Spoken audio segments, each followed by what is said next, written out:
हजरत इब्राहिम को ख्वाब में आया कि अल्लाह ने उनसे कहा कि सबसे नजदीकी चीज मुझे तुम्हारी चाहिए। हजरत इब्राहिम ने कहा अपनी बेगम साहिबा से कि मुझे ख्वाब में अल्लाह बार बार ये कहते हैं कि सबसे नजदीकी चीज मुझे चाहिए। तो उनकी बेगम साहिबा ने कहा कि हम तो बहुत गरीब लोग हैं, हमारे पास तो बेटा है, बेटा इस्माइल है, यही हमारे सबसे नजदीक है, ये दे दीजिए।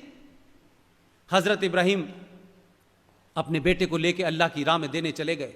बेटे ने रास्ते में पूछा कि कहां ले जा रहे हैं अब्बा? तो उन्होंने कहा कि ऐसे ऐसे अल्लाह ने कहा है कि सबसे नजदीकी चीज मांगी है, मेरे पास तुम्हारे अलावा सबसे नजदीकी कोई चीज ही नहीं है।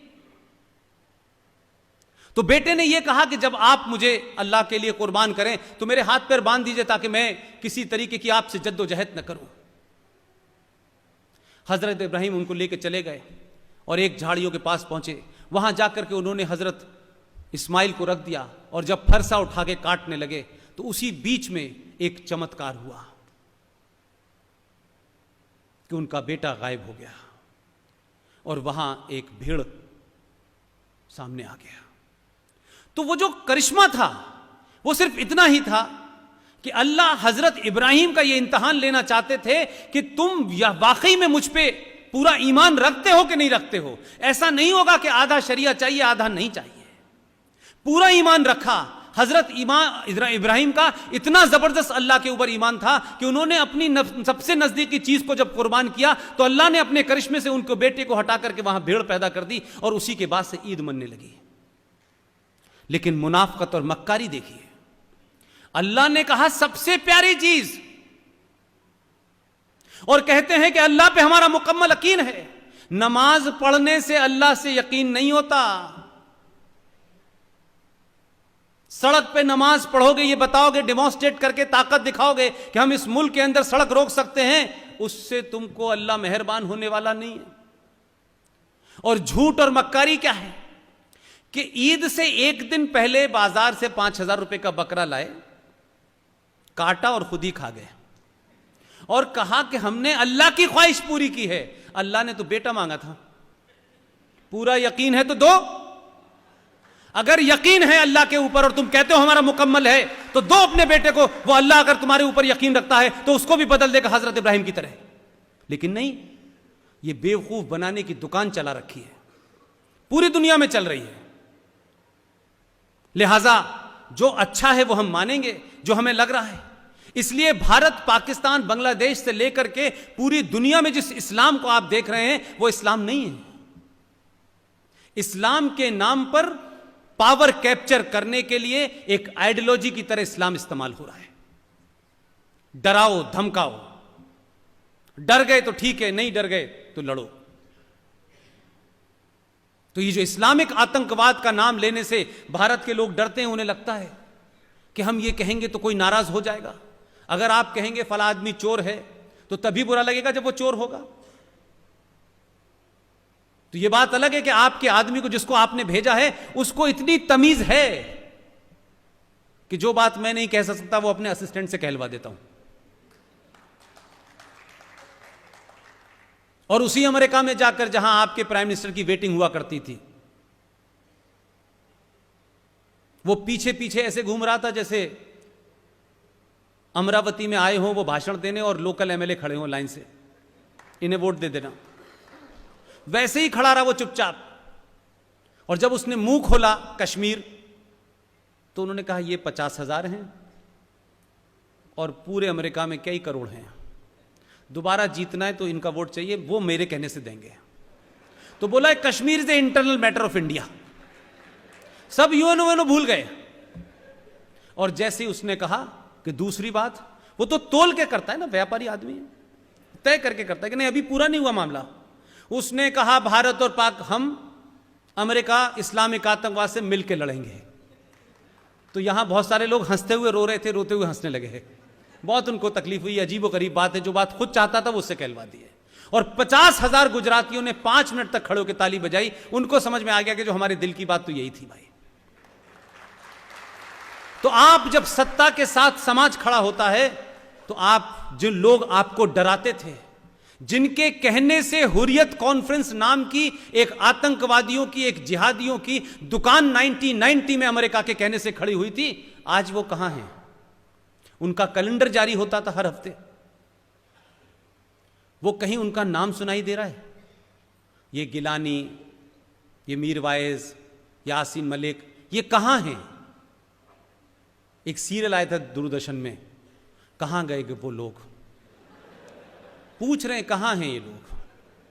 मिल ही नहीं रहे, आवाज ही नहीं आ रही। तो जब आप समाज सत्ता के साथ होता है और सत्ता को बोध होता है कि जिस पर्पस के लिए हमें भेजा है इसमें हमने देरी की, तो 5 ही साल की तो बात है। इसलिए जिस तेजी से काम हो रहे हों, तो चाहे कोर्ट से फैसला आया हो, लेकिन सुप्रीम कोर्ट से मेरी यहां से विनती है कि जिस सुप्रीम कोर्ट ने बड़ी समझदारी के साथ फैसला किया है, बड़ी ईमानदारी के साथ फैसला किया है, और इस फैसले के साथ उन्होंने कई सारी बातें कही हैं और यह भी कहा है कि मस्जिद कहीं दूर 5 एकड़ जमीन पे बना लें, उनकी मर्जी है। क्योंकि बहुत लोगों की ख्वाहिश थी कि जहां बाबरी मस्जिद है उस जगह के ऊपर हॉस्पिटल बनना चाहिए, कुछ लोग कह रहे थे शौचालय बनना चाहिए। तो भाई जहां बनना था मंदिर वो तो जगह तय हो गई, अब वो 5 एकड़ में जो दिल चाहे बनाए, हमारा उसमें कोई रोल नहीं, खुली छूटे, जो दिल चाहे बनाए। और जो लिबरल बैठे हुए थे, जो पत्रकार और इंटेलेक्चुअल बता रहे थे, वो उनसे कहें कि यहां कौन सा टॉयलेट, इस्लामिक टॉयलेट बनाएंगे, इस्लामिक अस्पताल बनाएंगे, जो दिल चाहे बनाए। लेकिन मैं दूसरी बात कह रहा हूं, सुप्रीम कोर्ट को, इस देश की सरकार को अगर यह लगता है कि आज इस देश के अंदर इतनी मैच्योरिटी पैदा हो गई है, और जब सरकार ने यह अपील करी कि हम इस मामले को हार जीत में न देखें, मैं इस बात से इत्तेफाक करता हूं, ठीक है हार जीत में न देखें, लेकिन सुप्रीम कोर्ट को भी यह समझ में आना चाहिए कि अगर 1000 साल के बाद इस मुल्क में एक ऐसा माहौल बन चुका है कि सच को सच एक्सेप्ट करने की लोगों में ताकत है, तो फिर काशी का और मथुरा का फैसला आगे आने वाली पीढ़ियों के सामने एक विवाद का मुद्दा छोड़ के क्यों जा रहे हैं?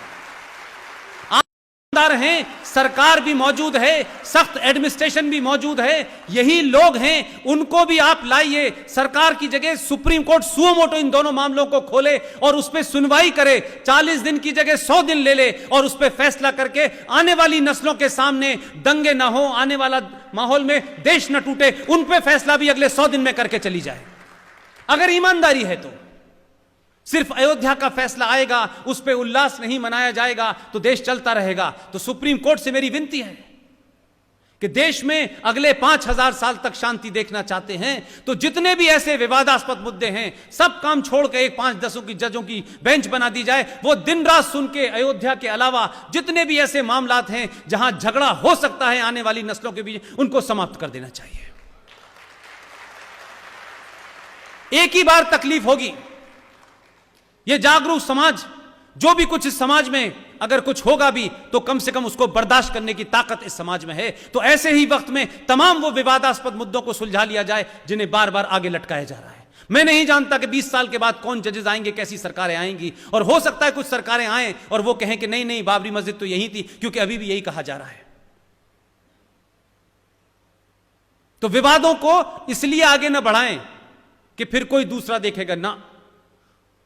आज 2019 है, तमाम वो विवादास्पद चीजें जिन्होंने इस देश के संविधान के तहत इस समाज में बिठा दी हैं, उन सबको समाप्त करना इस देश की जुडिशरी की जिम्मेदारी है, जो उनके जिम्मे है। इसको भूलिए मत, इसको आगे मत बढ़ाइए। लिहाजा मैं ये नहीं कहना चाहता कि अब मुद्दा नहीं उठना चाहिए, अब ऐसा हो गया है, भाईचारा हो गया है, तो अब हम भगवान विश्वनाथ है उनकी बात ना करें, अब मथुरा की बात ना करें। क्यों भाई? एक मुकदमे से देश के सारे मुकदमे ठीक हो गए, तो एक तलाक के फैसले से फिर सबके तलाक हो जाने चाहिए? भाई एक फैसला दे दिया, अब सबको उसी वही मान लेना चाहिए? तो ये अजीब, जो जिसे कहते हैं कि जुडिशरी से हटके कोई नए किस्म का एक्टिविज्म है, तो माफ कीजिएगा, समाज तय करेगा कि क्या होगा। आप अपना काम करें। समाज की राय यह है कि दोनों विवादास्पद मुद्दों के ऊपर आप बेंच बनाएं और फैसला दें। हम ये नहीं कह रहे फैसला किसके हक में दें, फैसला दे दें ताकि यह समाज शांति से अगले 400-500 साल तक रह सके। मैं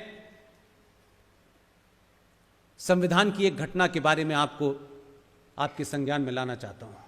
इसकी आप लोग मांग करें।